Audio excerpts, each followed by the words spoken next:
सुना था तुम परम ज्ञानी हो बुद्ध। जान के आश्चर्य हुआ कि कांटा तुम्हें भी चुभता है। अब तो गली गली ये बात ना उठेगी कि तुम तो कोई पहुंचे हुए महात्मा हो। ये कांटे हमने बिछाए हैं। इस गांव में तुम्हारा स्वागत नहीं। हर दिन अनाज भिक्षा में मांग कर ले जाते हैं। चलो चलो दूसरे गांव का रास्ता लो। मेरा आप लोगों से अनुरोध है कि मुझे अपने गांव में भिक्षाटन करने दें।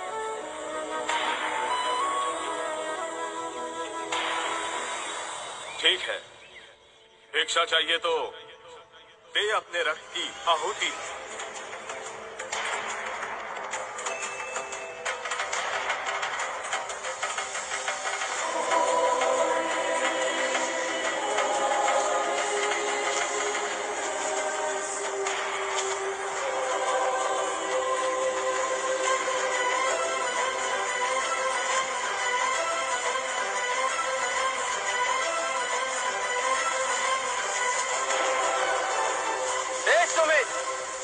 रास्ता बुहारा तो इस गांव से तेरा दाना पानी उड़ जाएगा।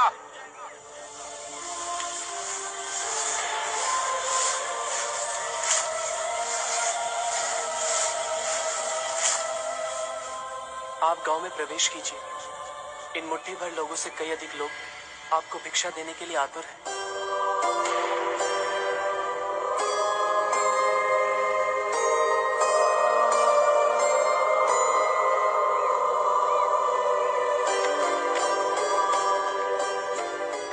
आप मुझे ना छोड़, हाँ? नहीं तो मेरी छाया भी पड़ी, आप दूषित हो जाएंगे। क्यों दूषित हो जाऊंगा मैं?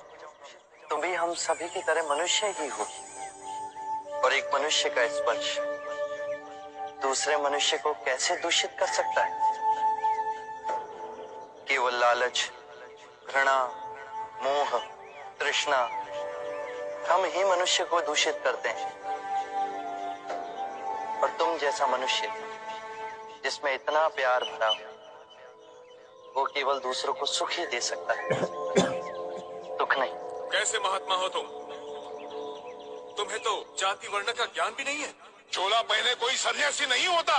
अरे पाखंडी हो तुम, पाखंडी।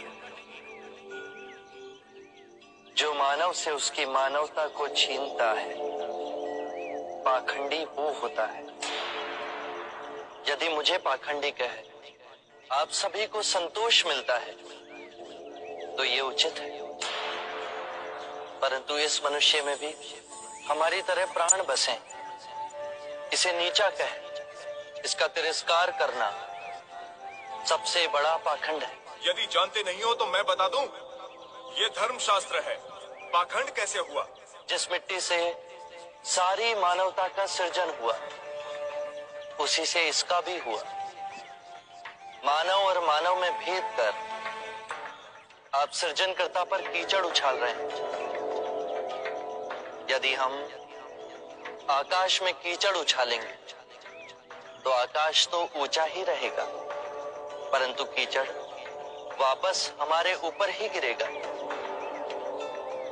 आकाश ने तो भेद नहीं किया, वो हम सभी को एक पिता समान ढके हुए है।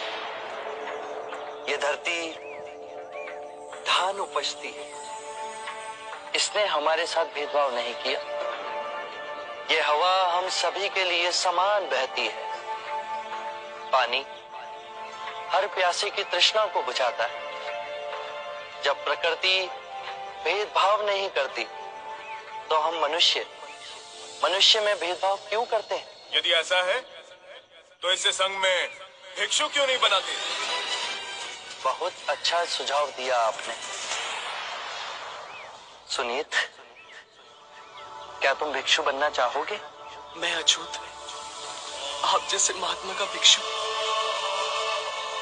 मैं इस योग्य नहीं हूं। जो मनुष्य दूसरे मनुष्य की पीड़ा को देख व्यथित हो जाए उससे उत्तम कोई दूसरा नहीं। मैं बुद्ध स्वागत करता हूं सुनीत का हमारे भिक्षु संघ में।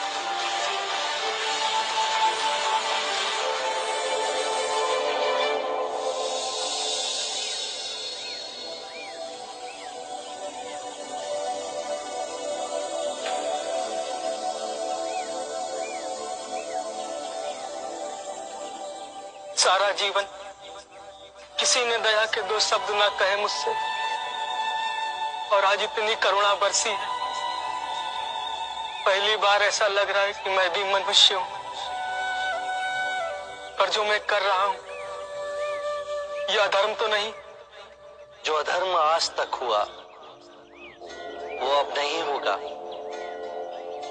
हर मनुष्य में चेतना का द्वार है, बस उसे ही अपनी संभावना को पाना है, अपनी गरिमा पे पुनः लौटना है। मेरा मार्ग प्रेम का है, तो वहां सबका सत्कार है। गंगा, यमुना, ऐरावती, सरयू, माही, ये सब नदियां हैं, और ये सब अंत में वह सागर में मिल जाती हैं। वहां उनका ना भेद होता है, ना ही नाम। उसी प्रकार जिस भी मनुष्य ने अपना गृह त्याग कर सत्य के पथ पर चलने का निश्चय किया, चाहे वो ब्राह्मण हो या क्षत्रिय, वैश्य या शूद्र ही क्यों ना हो, उसी महासागर में विलीन हो जाते हैं।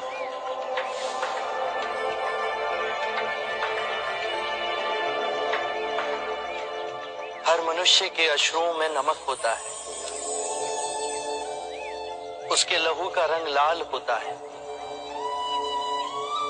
ये भेद मनुष्य ने मनुष्य को उत्प्रेरित करने के लिए बनाए हैं। आज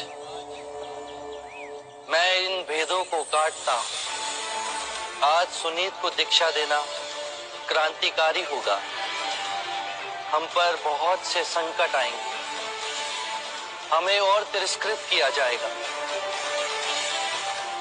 पर सत्य आने वाली आंधी के सामने अडिग रहेगा।